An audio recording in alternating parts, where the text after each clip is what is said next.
Hello, friends. We are live on Facebook. It is Friday evening, March 19th. I am here with my dear friend and client, Marguerita Cheng, CFP. We are doing her weekly Friday evening podcast, Margaritas with Margarita, where we usually talk about how we're going to help women be financially savvy. But tonight we have a different topic that we really want to talk about. There are so many hate crimes against Asian Americans happening around the country.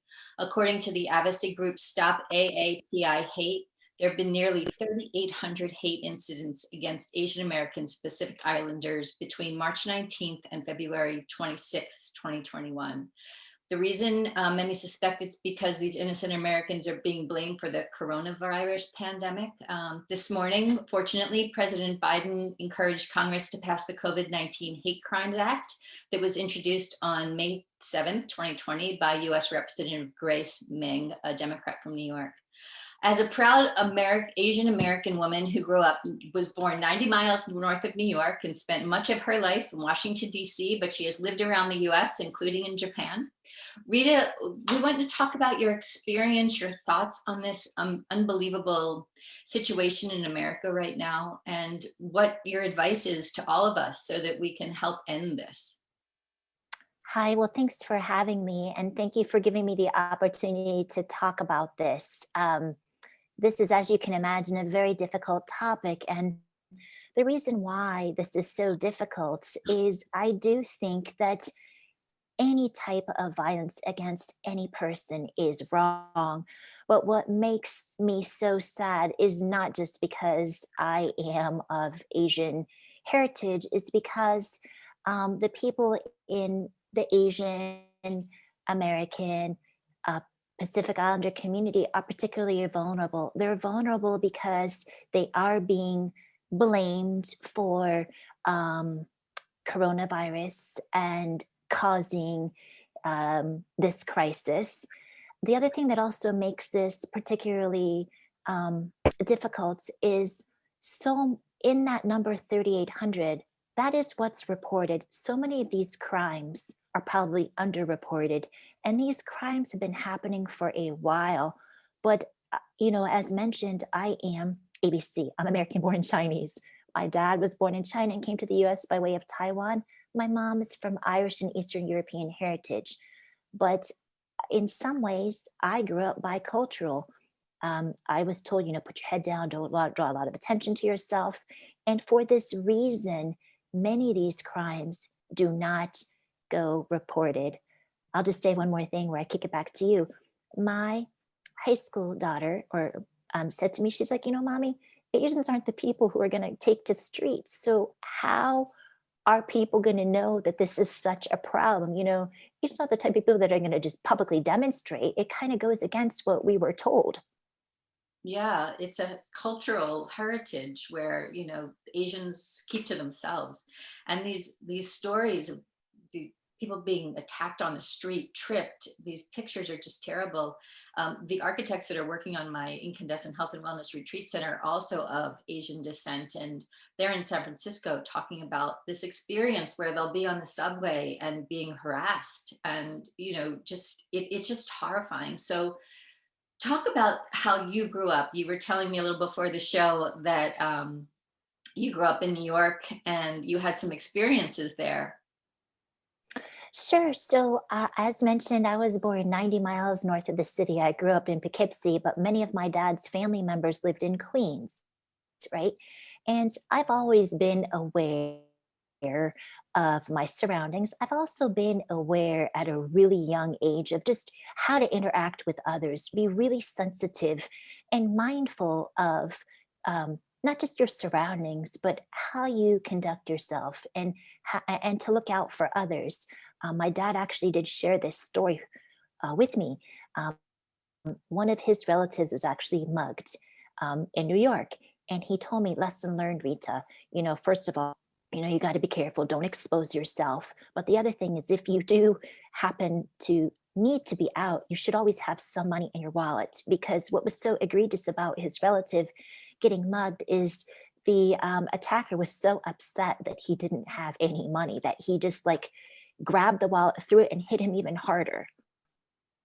It's just terrible. And people get mugged all the time, of course. But talk a little bit about why, what's going on now and what the buzz is in your community with people who have, just they must be outraged and horrified. What's the response?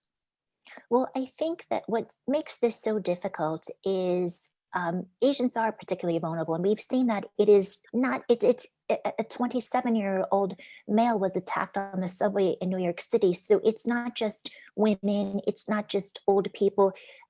Everybody could be attacked. I think what makes this particularly challenging is even in my community, right? We're less likely to report these things because that's just not who we are, right? We fear retaliation. We also, there could be some shame associated with like, what did you do? The other thing that I think is very important, we talk about the emotional trauma. Mental health is not something that people talk about in the Asian American, Pacific Islander community. We're less likely to speak publicly about our problems. Some of that culture, privacy, reverence, and keep to yourself and, just fight through it. Sometimes it can actually work against us. Yeah, absolutely. So what's your advice to, what do you tell your kids? What is your family talking about? How do you protect yourselves? Does it there need to be a change in behavior so that you can be more vocal and put an end to this? Well, sure. I mean, I would say the first thing that I think is really important is to talk about this. Like, it is like very difficult to talk about it because it is so uncomfortable.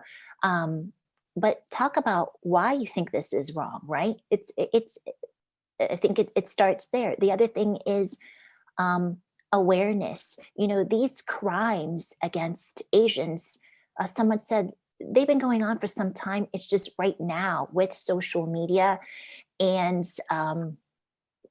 smartphones, right? You're able to capture it and see it more quickly. So I think that definitely awareness. The other thing is, um, just to give you an example, I run, I'm very careful. I've never run outside with headphones. People are like, well, what do you do? I just take in the scenery. I have to be honest, I'm a little bit scared to go outside. Even my son, who's 6'2", is like, Mom, you can't go outside. Like, it's dangerous. At first, I thought he was joking, but I mean, I'm telling you, like, I think my son is right. I do need to be a little bit more vigilant. Um, and so that's what I'm doing. But the other thing that I think is really important, and this part is a little bit awkward for me. I think the most important thing is to be kind and also take the time. I know that this is not solely my responsibility, but I do have a responsibility, is to tell people that, you shouldn't be using terminology to describe a group of people that is racist. And so here's what I mean. I can say that in jest. I'm not a rug. Please don't use the term Oriental. When I say I'm not a rug, I'm saying I'm not an Oriental rug, but I'm also not somebody that you can step on and walk all over. So there's a double meaning behind this, but I can't tell you how sad I feel when people are like, oh, are you Oriental?